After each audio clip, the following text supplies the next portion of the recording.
My friend and I recently started helping some schools finding English teachers to teach English in their schools. And we faced a lot of challenges with many English teachers. And in today's video, I'd like to share with you some mistakes many English teachers tend to make when they are looking for teaching jobs in China. For those of you who are English teachers and you are looking for teaching jobs in China, I hope this video will help you. Many English teachers, they tend to make this mistake by looking for many offers at the same time because they are like, maybe they will choose the best option among those offers, and I totally get it, but this is not a good approach for you if you are looking for a teaching job in China. Last time I was talking to this teacher and she sent me her introduction video as well as her CV, and I sent to the school, and the school was interested in her. So we set up an interview and the interview went great. And after the interview, she was like, okay, she will think about it. And I remember she was in Vietnam at that time and she wanted to move from Vietnam to China.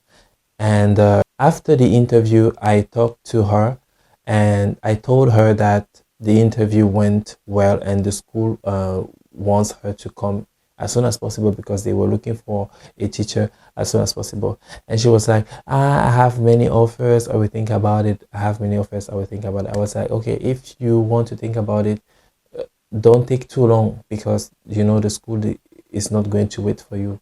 They are looking for a teacher as soon as possible because if maybe you don't come, maybe they will find someone else from another agent because you know you don't know how many agents they are dealing with when they're looking for English teachers in China.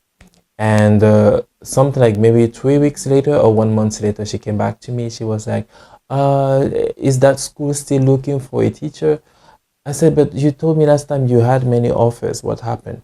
She said, no, you know, that offer I was talking about, I found out that they can't make my visa, you know. So she was probably looking for like the highest salary, and then later on she found out that the school couldn't make her visa, and therefore that time also that school already found another teacher, so she lost everything. So I highly suggest you to look for one job at a time. If it doesn't work, you apply for another one.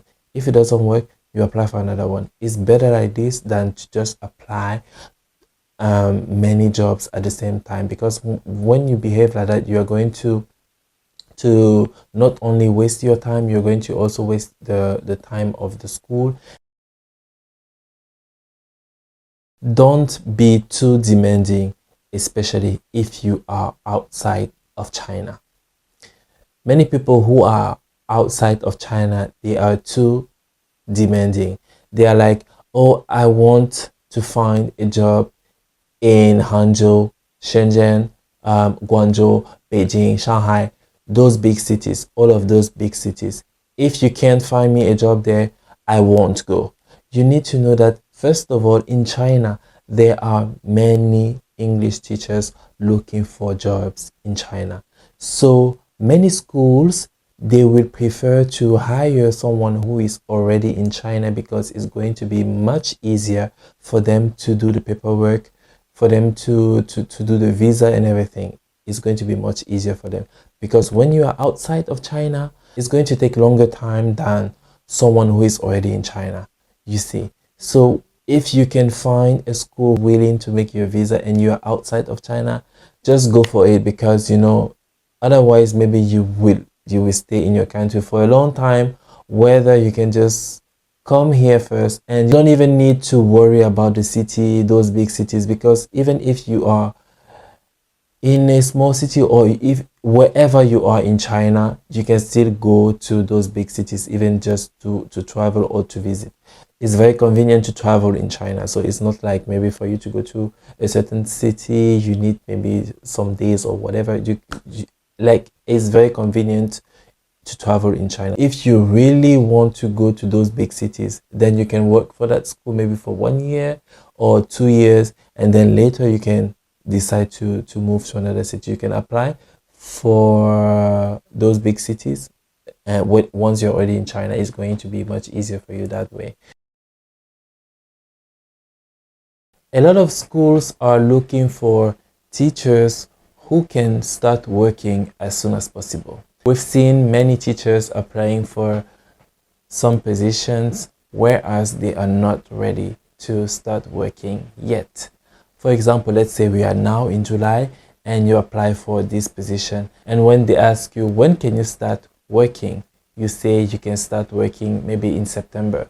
This is way too long, and no school is going to wait for you for that long. Even 1 month is really difficult to find a school that can wait for you for that long.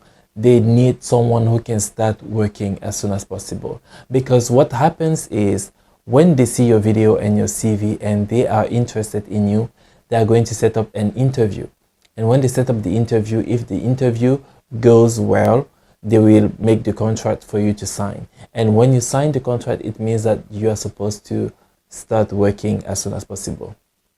So I suggest you to just apply for a job when you think you are ready. Otherwise, it's not going to work and you're going to waste your time for nothing. There you have it for today's video. I hope this video was helpful. Until then, I'll see you next time.